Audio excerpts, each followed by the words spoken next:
All right, here with J. Leon Love. Got a big fight coming up here on May 4th. Thanks for taking a few minutes with us, champ. Hey, well, first let me ask you, I mean, obviously the first question is always, how are things going in training camp? Training camp is going good, man. We got some good, solid sparring. We got Daquan Arnett. We got another Romanian fighter, foreigner, I believe. Ronald, it's kind of hard to say his last name, Galafagic or something like that, but pretty good sparring, man. It's definitely testing me. I'm testing them, so it's good challenging work. Yep. So real happy with the way things are going. Oh yeah, I can't complain at all.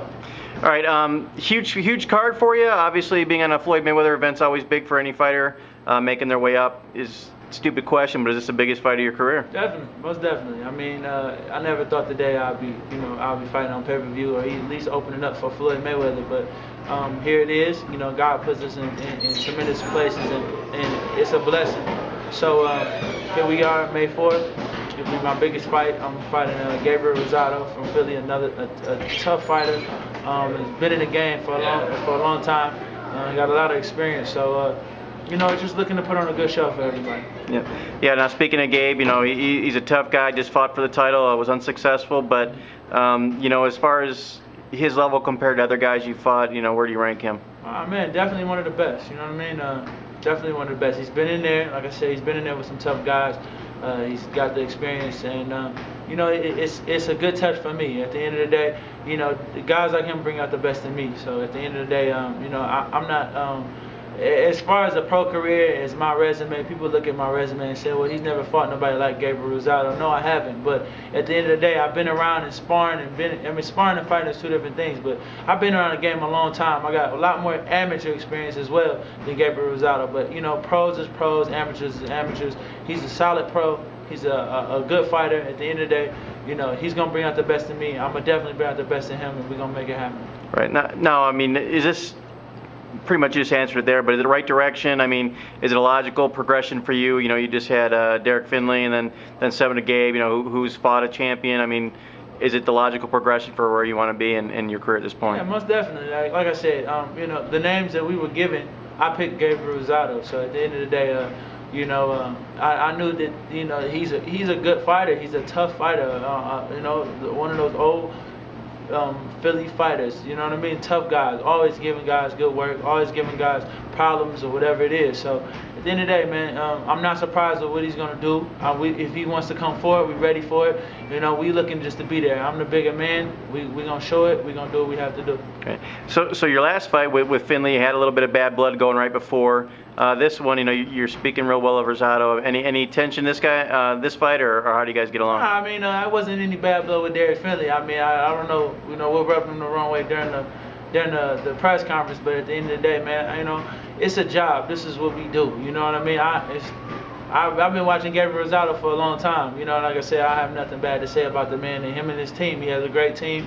You know what I mean? I was looking for him to win against Galafagic and different things. So at the end of the day, man, nothing bad to say about the man. We just, this is our job. We have to fight, and he's someone that I've chose to fight, and this is what we do. All right.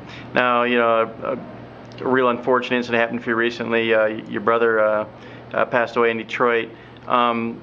Obviously, that takes a big toll on you. How does that affect you training for a fight? I mean, I guess it can go either way. It can bring you down, or it can make you more motivated than ever. How has it affected you from a training standpoint? Well, first off, if my brother was here and I slowed down any bit, he'd definitely let me have it. So at the end of the day, I'm not gonna slow down at all. But it's a terrible situation to be in. I just use it as motivation, you know what I mean, for me and my family. And here we are, like I said, I would love for my brother to be here. And it's a terrible situation for him not to have him here. So, like I said, I use it as my motivation, keep it moving. It's just the way of life. All right. Now you're training for this fight in the middle of, obviously, a Floyd camp as well. What's the difference between fighting for preparing for a normal fight and then this card where it's just zoo in here when you got Floyd working as well? I mean, pay-per-view is a different level, man. You know what I'm saying? A Mayweather card period is a different level. So I mean, you see it, you feel everything in the atmosphere. This is huge. You know what I mean? You got the people, the cameras. You know what I mean? Our gym is packed on a day-to-day, but the atmosphere now is ridiculous. You got people from all over the world here. You know what I mean? Coming to see us, the guys on the undercard, and not even that, just Floyd Mayweather himself. So, I mean, I talked to Floyd, and you know what I mean. He's coasting me through it as being in my shoes before. So at the end of the day, man, it's a great feeling, but at the same time, it's a lot of pressure, and you want to perform well, you want to train hard. So that's what we're doing.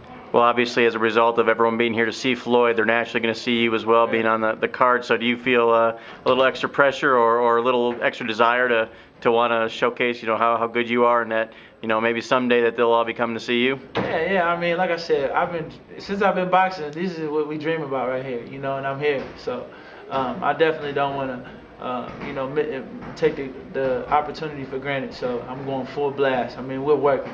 You know what I mean? We're in shape. We're doing 10 rounds already. We're doing 12 rounds already in sparring. We're ready. We took this and we've been going full blast, So at the end of the day, I got a great team. And, I mean, I can let it put pressure on me, but at the end of the day, man, it's just another day doing what I love to do, and that's boxing. All right, then this is the last question I have here for you, and let you get back to training. Who's got the sweeter stash, you or Santa Cruz, both on this card? I don't know. I'm going to give it to Santa Cruz, man.